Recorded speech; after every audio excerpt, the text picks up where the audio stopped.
hospitalized in Dikelia, a British sovereign base area on Cyprus. It's part of British overseas territory that falls outside of Cypriot jurisdiction. You got moved from Cuba's Little America right into Cyprus's Little Britain. Why Dikelia? The UK and the US remain close allies. The last place Cypher would think to look for you is inside their own system. That's what kept you safe in British military hospital for 9 years. The safest place from a whale is inside its own belly. You were a regular Geppetto. Well, it wasn't Pinocchio who led me out to safety. So who was that guy? Cypher went so far as to attack British territory, burning their own ally. That's how badly they wanted you dead. He said I was in a British military hospital. But the doctor had a Greek accent. They hire locally. Easier to trust them. Dikelia is also home to Greek Cypriots, after all. What about the Turks? They haven't returned to the south. Not yet. The Cyprus dispute is still a long way from resolved. The country is just as split as it was in '74. Turkish Cypriots in the north, Greek Cypriots in the south. Between them, the Green Line, the UN established. And Dikelia sits right on top of it. It does. Part of the buffer zone between the two groups. Another reason it was the perfect place to hide you. Easy to spot any outsiders snooping around. So how do things stand? Now, last year, the Turks declared that the Turkish Republic of Northern Cyprus is an independent state, though it's only Turkey that recognizes it. In the past, the Greeks and Turks lived side by side in the same villages. There are reasons to fight. Those came from the outside. Greece, Turkey, Britain, America, they all had their own stake in pitting the two sides against each other. But once you spark something like this, it's impossible to control. Both sides build up grudges like debt, without the foresight to see that each act of revenge just fans the flames. And then it's too late for other nations to rush in with peace talks. The embers keep on smoldering. Each nation's arrogance only breeds anarchy. The world is paralyzed by this hunger for revenge. Cyprus is no different.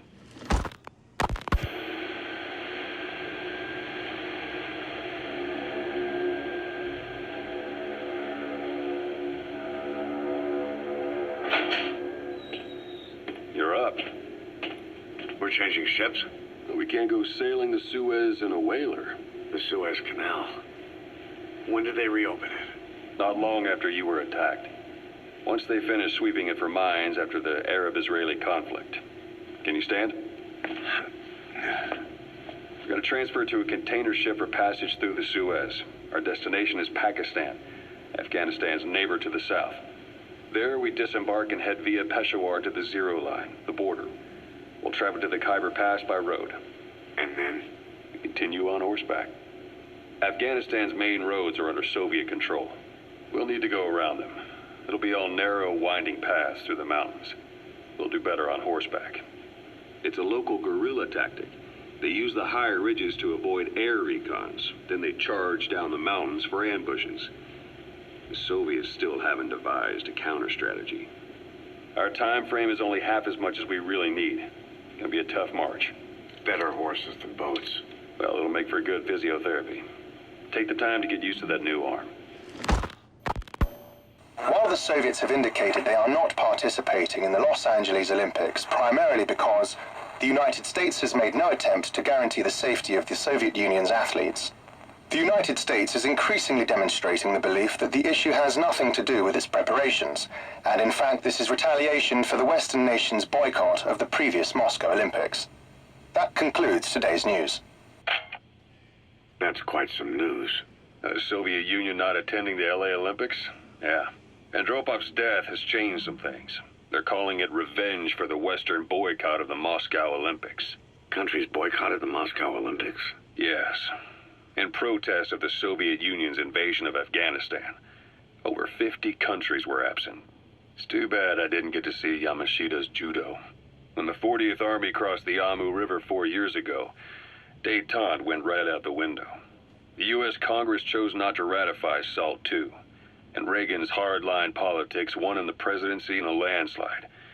According to him, the Soviet Union's an evil empire. A second Cold War. And there's been no end to regional conflicts and civil wars. Lebanon, the Falklands, Grenada, Iran, Iraq. The story never changes. Egypt and Israel did sign a peace treaty. But then the driving force on the Egyptian side, President Sadat, was assassinated afterward. Apparently, his actions were considered a betrayal of his fellow Arabs. Islamic extremists? Yes, fundamentalist extremists have been responsible for some bold acts of terrorism in recent years. We've had extremist students in Iran take U.S. embassy workers hostage, and suicide bombings in Lebanon. Over 300 foreign soldiers stationed there have been killed. But countries have yet to develop an effective means of dealing with terrorism. Afraid of losing their own men, they've pulled their forces out, handing private forces a golden opportunity. Private forces? Small armies with no national affiliation, working for the highest bidder. That's right, they got the idea from you. After Mother Base went down, they began spreading to meet the soaring demand. Miller's organization is just one of many PFs now. The entire world is after you. But at the same time, it needs you too. Miller told me about what happened in the Caribbean 9 years ago. You do remember Miller. You'd formed a private army with him. An army with no allegiance to a nation. I remember, but... I see. You're not sure what's fact and what's a fantasy caused by the coma. It's still all a mess, huh? All I can do is tell you the facts as they were told to me. I've gone easy on you up until now, but this is where the hard stuff begins. 1974, the year before you entered your coma. You were in Colombia, operating with a small unit of men, basically mercenaries. Miller was among them. Miller was trying to find a way to turn his and your talents into a line of work. He was looking to start a business where you would fight on behalf of others around the world, those who needed military force. But the reality was, at that time, you didn't have enough gear to equip your own men. Then Miller came across this client. It was a huge job he was offering, but you had a shot at pulling it off. You accepted it and headed into Costa Rica. The client even threw in an offshore facility in the Caribbean. The Mother Base, that would be your new base of operations. Miller sure did have a head for business. As your mission went on, your unit grew and grew. More weapons, more money. Before you knew it, you were commanding 300 men. As the organization got bigger, your military powers swelled to match. It got so the international community couldn't afford to ignore you. You were just too damn successful for your own good. You, your men, had worn out your welcome. Everyone was out for you. East, West, First World, Third. It was only a matter of time before someone took you down. And that was XOF. Officially, they're an anti-terror unit under the CIA. In reality, they're Cypher's private strike force. They lured you to Cuba using Chico, the Nicaraguan revolutionary kid, and Paz, a mole who worked for Cypher as bait. While you were gone, XOF, posing as a nuclear inspection team, stormed Mother Base. At the same time, C4 they placed on the strut legs went off. The whole thing went down in minutes. XOF. Kisses and hugs followed by a big FU. All because of Miller's blind spot. A back door into Mother Base no one suspected. You remember a certain scientist. Huey was responsible for bringing the inspection team on board, giving the enemy a perfect opportunity to hit you at home. You were returning from Cuba when it happened.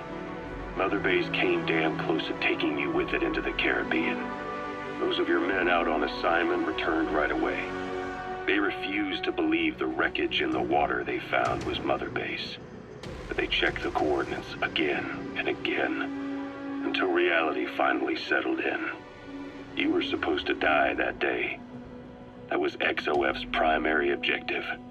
As far as most folks know, you did. The first doctor to see you wasn't even sure what he was looking at. Before they'd even finished operating, your men moved you to that hospital in Cyprus. It was a woman named Eva who arranged that. Rings a bell, huh? Most men in your condition would have been written off right from the start. But you survived. You went straight down to hell, and they pulled you out. Your eye wide open. Full of venom. The days of Naked Snake are long gone. Welcome back, Venom Snake. This world still needs you. Snake, try this on. A prosthetic arm. Yeah, Miller was calling it the arm that wasn't there. The physiotherapy's going well. Your arm's bulked up enough for it to fit. There. Perfect. A little time with it, and it'll work better than the real thing. What do you think? Huh. I can still feel my real arm. Well, you better get used to this one quick. You have any pain? Every now and then. Where? My fingertips. My left fingertips. Sounds like phantom pain. Your brain still remembers your old hand. Yeah. What about your vision? Can you see okay? Yeah, at the moment. Now, the shrapnel in your skull is pressing on your optic nerve. I'm told any hard impact could have an effect on your visual cortex. Yeah. The doctor mentioned that. Your brain might process visual information incorrectly. In other words, you could have hallucinations. You might see things that aren't there, or not see things as they really are. You experience any of that? I think so. When? Right after I wake up. Colors look faded. Colors, huh? Well, that's not a major concern in and of itself, but it could mean the difference between life and death in the field. You'll need to watch out for that. I will. All right. You should continue your physio. We'll be arriving soon. It's the last chance you'll get.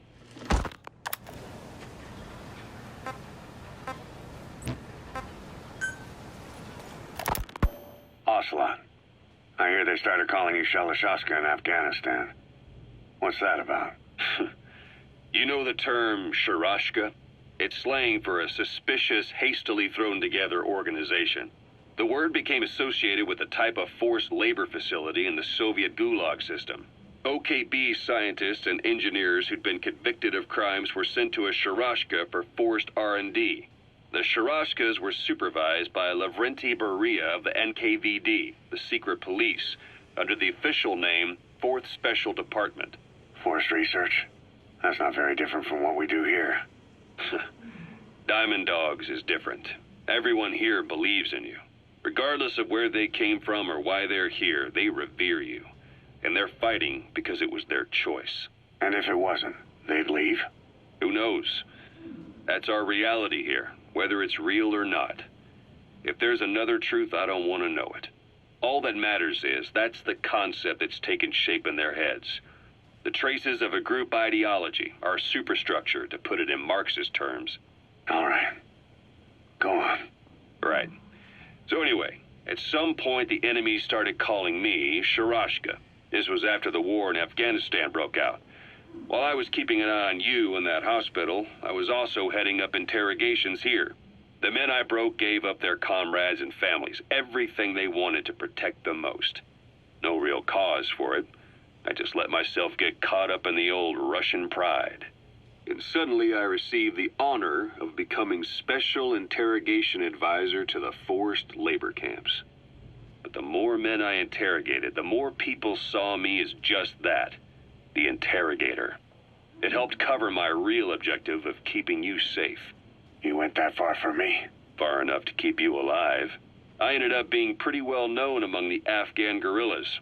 Some of them would have seen me on the battlefield, and that's how I got the second half of the name. Shashka. It's a sword, a type of saber from the Caucasus. Russian dragoons and Cossacks carried them into battle. Now, the Russian Empire had a general by the name of Fyodor Arturovich Keller. His bravery earned him the nickname Russia's Greatest Shashka. Someone must have known about that, because somewhere along the line, Shashka got stuck on the end of Sharashka. The guerrillas were using the name amongst themselves, and by the time I got to hearing about it, pronunciation had wound up as Shalashashka. So, half Gulag, half Hero Sword. Is a perfect fit. But you see how rumors and ideas about people can get out of hand fast. Once you create a character and put it out there in public mind, it warps and twists with every baseless rumor. And before you know it, all people see are phantoms. In my case, it works out just fine. I'm plenty used to working under aliases.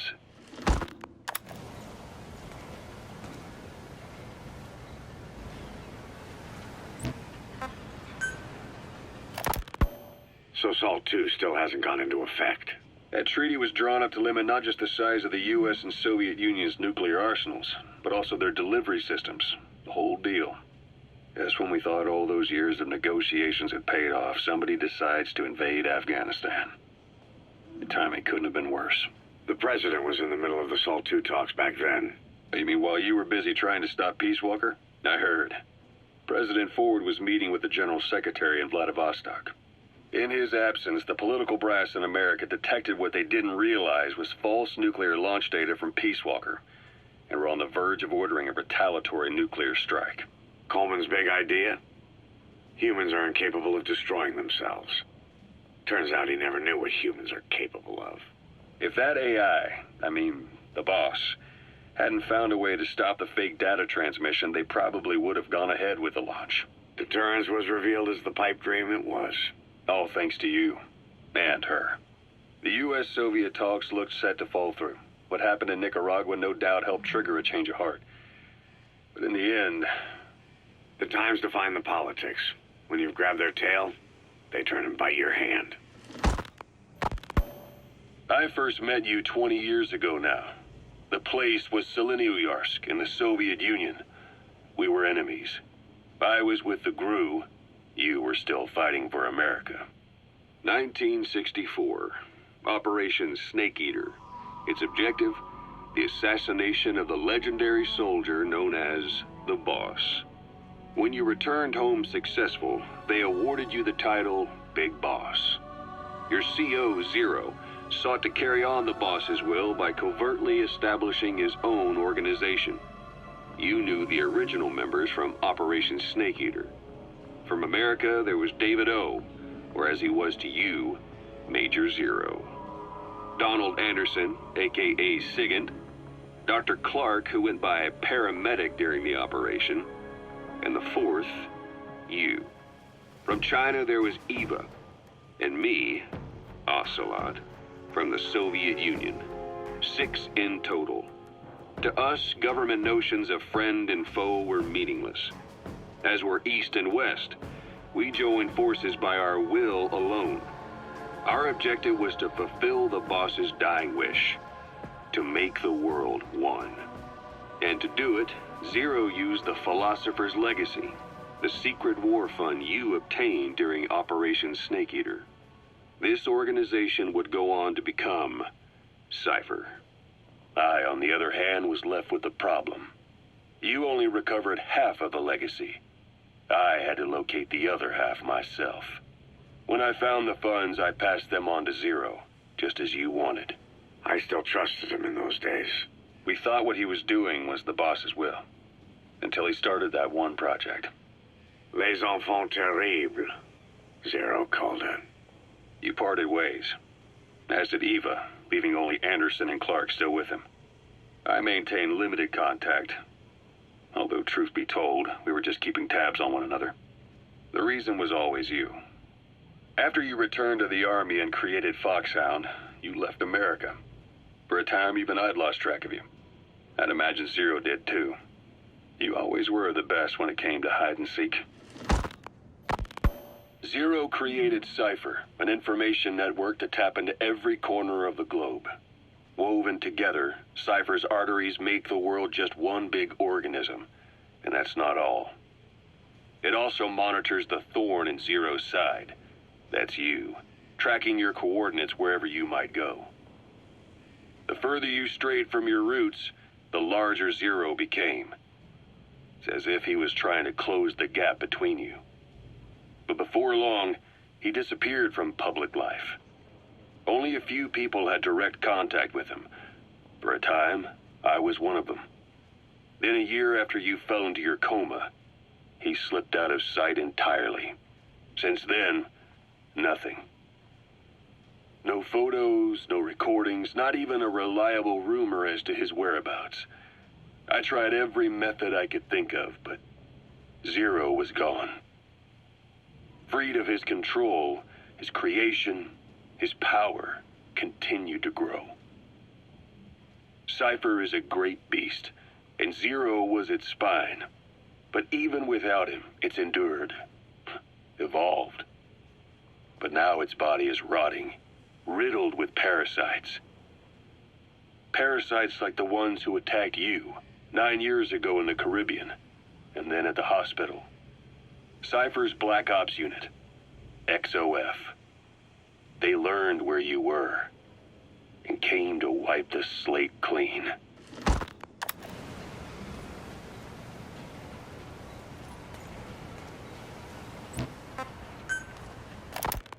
Christmas Eve, 1979, the Soviet Union rolled into Afghanistan.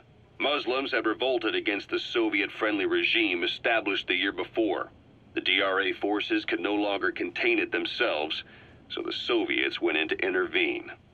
The Afghan government was powerless and fraught with infighting. They lost the hearts and minds of the people, and that alarmed the Soviet leadership. With the Islamic Revolution happening in Iran, the Soviets felt they had to act fast or risk the spread of Islamic revivalism. A superpower, sending a motorized rifle division against men on horseback with antique rifles. Everyone thought it'd be over in an instant, only it wasn't. Some Muslims made their fight a jihad, a holy war, and began a guerrilla campaign on all fronts. A war of attrition. These fighters call themselves Mujahideen. They're being supported by the West through Pakistan. That's why Miller was involved. He was training them near the Zero Line, sponsored by the CIA. The war has become a nightmare for the Soviet troops stationed here. They thought they'd be headed home in 6 months at the most. Then a year passed. 2 years. Now here we are 4 years on with no exit in sight. Afghanistan has become the Soviet Union's Vietnam. The Soviet troops on the ground want to go home, but at least they have homes to go back to. The Afghans have lost theirs. The Soviets destroy the kishlaks, villages, wherever they can. They burn down homes and fields, fill in wells, turn pastures into minefields. It's created a mass of refugees who fled to Pakistan. If the Mujahideen are fish swimming around the villages, the Soviets will go so far as to dry out their ocean. But this has had a big price. There's bitter resentment among the Afghans, and they're taking out their anger on the soldiers on the front lines. Among the Mujahideen are the Pashtun people. They're fiercely devoted to their code of Badal, or revenge.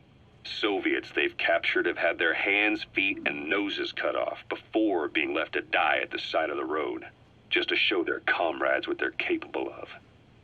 Friendlies who come across them can do nothing but put them out of their misery. Then they burn down another village in retaliation. And the cycle of vengeance goes on.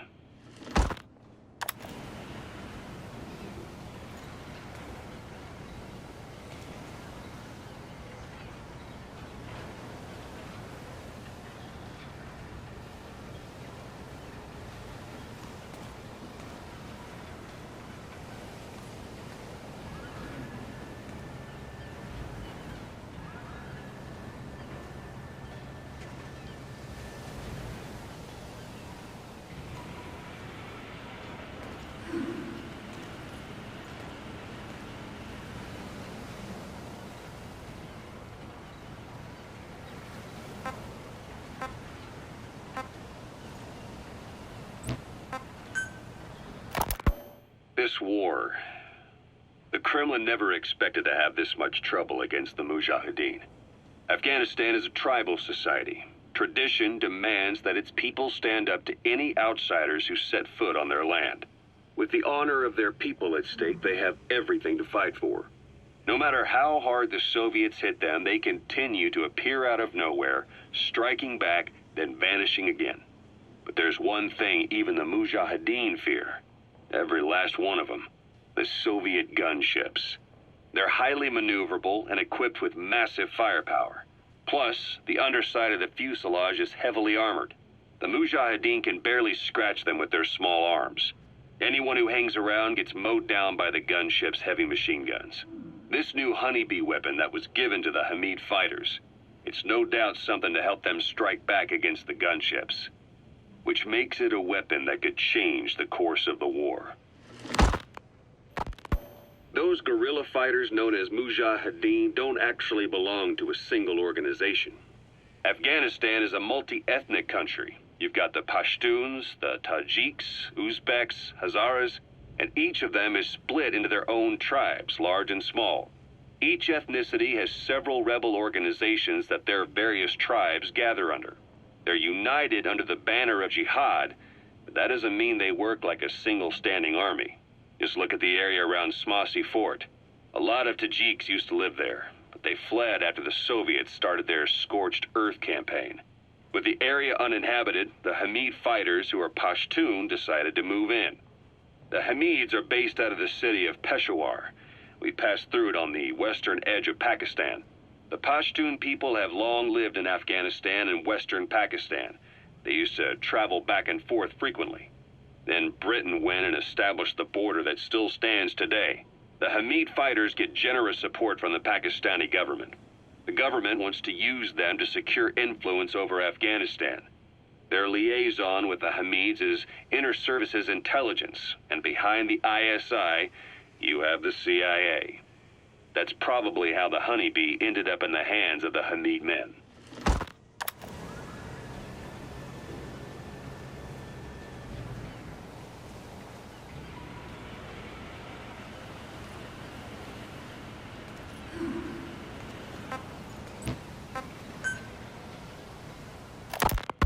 I had the R&D team analyze the honeybee. How? The CIA wanted it with everything intact. They took it apart to look at it. Then they put it back together. Everything intact. That's the R&D boys, all right. Turns out the honeybee's homing capabilities are a cut above previous manpads. It can detect a broad range of infrared wavelengths, and even ultraviolet for supplementary guidance. Hence the name, huh? Right. Honeybees rely on UV light to fly. With this device, flares don't do the target any good. That's why the Soviets are losing so many gunships. And why the CIA was so desperate to get it back. It wasn't just about preventing the Soviets from devising countermeasures. What if the likes of Iran got their hands on it? American aircraft would be put at risk too. We can use this tech to develop our own portable missile. That'll give us a huge advantage. It'll take a little time before the analysis results can be applied to actual implementation. But we'll keep moving with the research.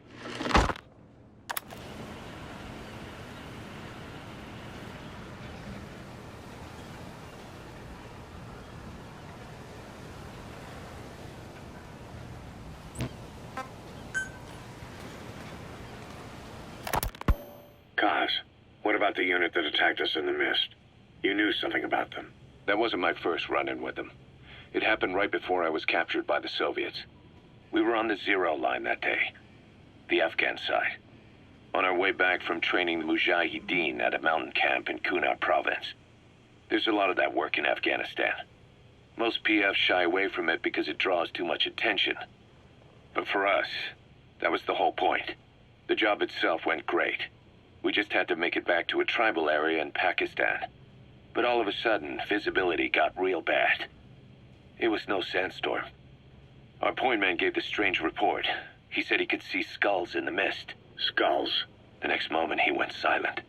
We scrambled into formation, right before his arms and legs came raining down on us. It was always supposed to be a dangerous mission, so I had Diamond Dog's very best with me. We were calling out to each other.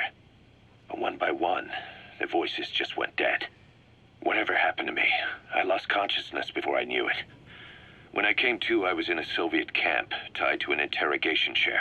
Could they be some new Spetsnaz unit? No. The ones that interrogated me were just the average rank and file. Whatever group attacked us, the way they moved was just insane. And that mist, appearing out of nowhere. The Soviets don't have tech like that. If they did, Ocelot would have heard about it. I doubt the West does either. Otherwise, the folks at Langley would be sleeping a lot easier. Why'd they come after you? Wish I knew. I'm the only one who survived. Though I don't think they planned it that way. If I was their target, they wouldn't have just handed me over to the 40th Army. Whatever the case, we need to watch our step until we know who they really are. And boss, if you ever do run into them again, don't try to take them on. You just get the hell out of there. When I first started dealing with Zero, with Cypher, it was a somewhat parasitic relationship, though a mutually beneficial one. Cypher had no army of their own, so they wanted us. They wanted our strength. They approached me as a potential business partner. But they had other motives. Cypher coaxed us into Central America, into that U.S.-Soviet proxy war, to fuel Mother Base's growth. Once we were big enough, they'd force us to join them. That was the plan. That's why they had Paz, still Zeke. Right. And if we refused, she would use Zeke to fire a nuke from Mother Base. The world would consider us a liability, and countries would unite to destroy us. We stopped the launch. And yet they still took us down, through that fake inspection they orchestrated to cover up their sabotage. That power Cypher wanted. We don't have it anymore. So why are they still after you? Is it just the fear of leaving you alive? I don't know. Was Zero really... All I know is the man I knew wouldn't want this. What do you mean? We have to consider that it might not be Zero we're dealing with. We know virtually nothing about Cypher anymore. How big they've gotten, what they want, or even who they really are.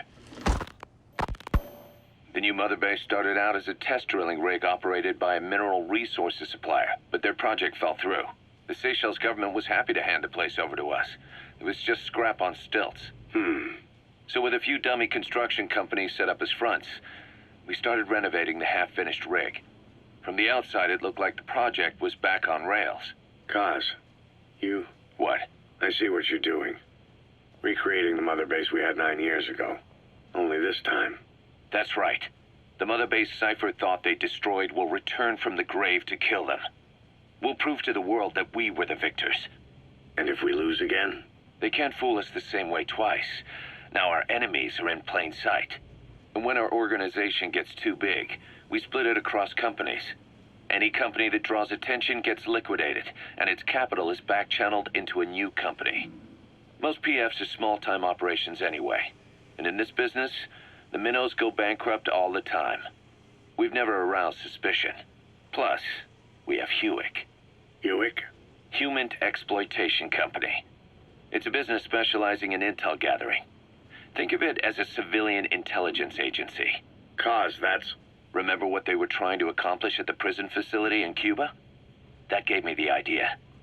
We dispatch moles into conflict zones around the world, and each sets up an intel network on site. Then they stay in place to give us stable points of contact when other nations intervene in the conflicts. Hewick's strength is that it has a cutout at each level. You get your job from one guy, then you hand it off to another. No one has direct access. It's a perfect black box. Hewick members also work their way into the superpowers intelligence agencies to make sure Diamond Dogs gets work. We have those countries by the balls. That's our deterrent when we need it. Networking? In the intelligence community? Sure, that's how we've grown this far. And when you go out on missions, intel from Hewick will be there to back you up. But despite all that, Cypher has its eyes on us. The only reason I'm not dead is that they needed to know where you were. Figured if you woke up, I'd go straight to you. That's why you made that ruckus at the Zero line. Yeah, to make their own surveillance work against them. I think it took some of the heat off Cyprus. Kaz. Then I just had to wait for you to save me. And I've gotten used to waiting. Kaz. That's not all. It was a good chance to scout the market. And with the West wanting the Soviets out of Afghanistan, their agencies are bursting at the seams with funding. Boss, let's start by building up our Afghan presence. Why put Mother Base in the Seychelles? We're at the center of the world here. We're all the way out in the Indian Ocean. Come on. Lebanon, Sri Lanka, East Timor, and Africa. From here, our reach extends to conflict zones the world over, including Afghanistan, of course. So it's prime real estate for a mercenary. Exactly. Latin America isn't as close as I'd like, but we have Amanda and her people to help in that department. And besides, the Seychelles government owes us a favor. Owes us? The Seychelles has strong ties to the East, which the West wanted to shake up. It came to a head 3 years ago in an attempted coup. It was a force of South African mercenaries with U.S. backing behind the scenes. They were only platoon size, but South Africa is home to some heavy PFs, too much for the Seychelles to handle. In the end, they accepted help from the Tanzanian army and quelled the coup. We set up the deal and handled on-site tactical instruction. That led to some training work for the Seychelles military. And when we put down a mutiny within their forces, well, we made a lot of people happy. They don't pay us, They just let us have a piece of their offshore territory on the promise we'll come running if something else happens. So we're bodyguards, too. It's a good setup. We can only take Mother Base so far here. We'll have to find somewhere else when this place starts getting big. Aren't you being a little hasty? Nothing hasty about it. You're back with us now. So, Kaz, the ship that took us from Cyprus, it used to be a whaler. Yeah, a Japanese vessel. How was the voyage? It was... stimulating. Well, she was part of a whaling fleet up until a few years ago. Her displacement isn't anything to write home about, but she can really move. She still had plenty of life left in her, but then the work dried up. Global opposition to whaling has been mounting for years. Is that right? The push to ban it has been gaining traction for a little over a decade. Individual species came under protection as the years went on. And then 2 years ago, the IWC adopted a moratorium on commercial whaling. Several countries, including Japan, fought it to the bitter end. But eventually, most whaling companies had no choice but to throw in the towel. You ever tried whale snake? Can't say that I have. When I was a kid in Japan, practically everybody ate it. That good, huh? The country was poor in those days, and whale was cheap. International opinions changed since then. In any case, that's why we were able to get a bargain price on the ship. Of course, we did end up spending 5 times the purchase price in modifications. We had to really work to fit in all the ESM and communications gear while keeping the whaler look intact. Right now, she's going around conducting SIGINT missions. In the future, we plan to use her as a communications relay base between you and Mother Base, and also as a chopper resupply vessel. Diamond dogs. The word diamond originally comes from the Greek adamas. It means indomitable, unyielding. Other words for the stones often mean eternal bond, fortitude, or purity. The same is true of the Star of Bethlehem flowers you laid on the boss's grave. They represent innocence, as well as chastity, yielding to no man while maintaining one's virtue. In other words, staying loyal to something.